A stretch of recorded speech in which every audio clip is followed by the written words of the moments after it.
Expiration week. A stock is trading a few dollars above a round number. It drifts, chops sideways, fades every rally.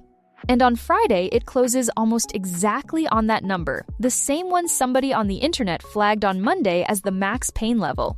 That happens often enough that people notice. So which is it? Is price genuinely being pulled toward a level, or are we all just very good at remembering the times it lined up? The honest answer is, something real is happening. It's much narrower than the popular version, and it isn't happening for the reason most people say. Start with the definition, because it's often stated loosely. Max pain is a calculation. You take every open contract on the chain, and for each possible closing price, you work out how much total value would expire worthless. The strike where the largest dollar amount of options dies is the max pain price. The name comes from the idea that this is the price causing maximum financial pain to option buyers as a group. That's it. It's arithmetic on the chain. Nothing about the calculation itself claims price will go there. Here's where it goes sideways. The popular claim is that market makers deliberately drive price to that level, so the maximum number of options expire worthless, and they keep the premium. That version isn't right, and it's worth being specific about why. It would require firms that compete against each other to coordinate. It would require them to take enormous directional risk in a stock, the exact thing their entire business model is built to avoid. It would be illegal and heavily surveilled. And it assumes they're net short every option on the chain, which frequently isn't the case. So no, there's no room full of people pushing the stock to a number. But, and this matters, the observation that gave rise to that story isn't imaginary.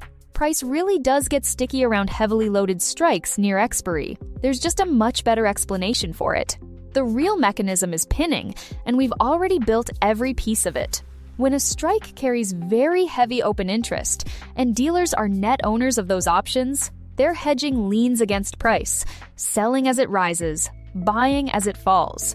That's the dampened regime from video 4. Now add expiry.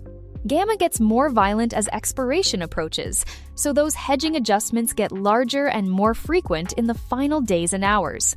The result is a mechanical tug-of-war that keeps pulling price back toward the strike, not because anyone wants it there, because that's what neutral risk management produces when a huge amount of positioning sits at one price and time is running out. That's real. It's documented, and it explains the Friday closes people notice. But notice the difference between pinning and the max pain number because they're not the same thing. Pinning is local. It happens at a specific strike with enormous positioning and only when price is already close to it. The strike does the work. Max pain is chain-wide. It collapses thousands of strikes into a single summary figure, which can sit several dollars away from where price actually is and away from any individual strike that matters. So when the max pain number happens to land on the same strike that's genuinely heavy and genuinely near price, it looks predictive. When it doesn't, and often it doesn't, price ignores it completely. The pinning was never coming from the summary statistic.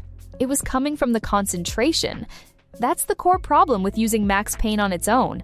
Any single number summarizing an entire chain throws away the thing you actually needed, where the concentration sits relative to price right now. Two stocks can show the identical max pain level. One has a mountain of contracts sitting $1 from the current price.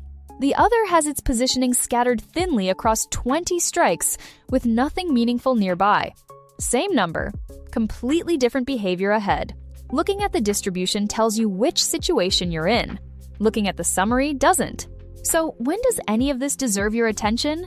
4 conditions, and you want most of them together. Near expiry, the final day or two, when gamma is at its most extreme. Early in a cycle, there's simply not enough hedging urgency to pin anything. A heavily optioned name, one where the options activity is large relative to how much the stock normally trades. On a name with thin options interest, this whole discussion is irrelevant. Price already close to the level, pinning holds price near where it already is. It doesn't drag price across several dollars to get there. That's the single most common misuse. And no major news. Any real catalyst overwhelms hedging pressure instantly, and it stops being a factor. When all four line up, stickiness around that strike is a reasonable expectation. When they don't, the number is noise, which points to a better habit. Instead of asking where the max pain number is, ask where the heaviest positioning sits relative to price right now, and whether the regime is one that dampens, moves, or amplifies them. That's the same information Max Pain was reaching for, without throwing away the detail. And it works on any day of the cycle, not just expiry week. Max Pain isn't useless. It's just a heavily compressed version of something you can look at directly.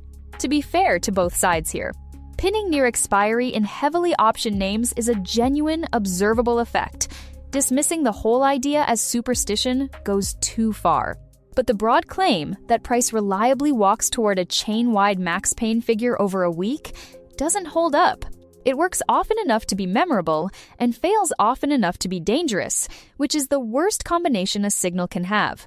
And it is never a reason to trade against a strong trend or to hold a losing position hoping price gets pulled back to a number. That's the most expensive way people use this. Real, but narrow. Treat it accordingly. So, to recap, Max Pain is a calculation, not a force. Nobody is pushing a stock to a number.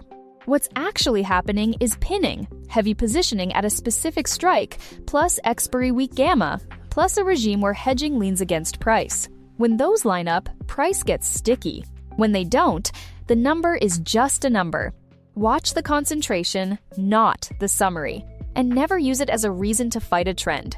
MobiTick shows the actual distribution of positioning across the chain alongside the max pain level, so you can see whether the number is sitting on real concentration or on nothing at all. Next in the series, and it's the one I've been building toward, what happens when a large institutional print in the stock lands on the same price as heavy options positioning, and why that combination is worth more than either signal alone.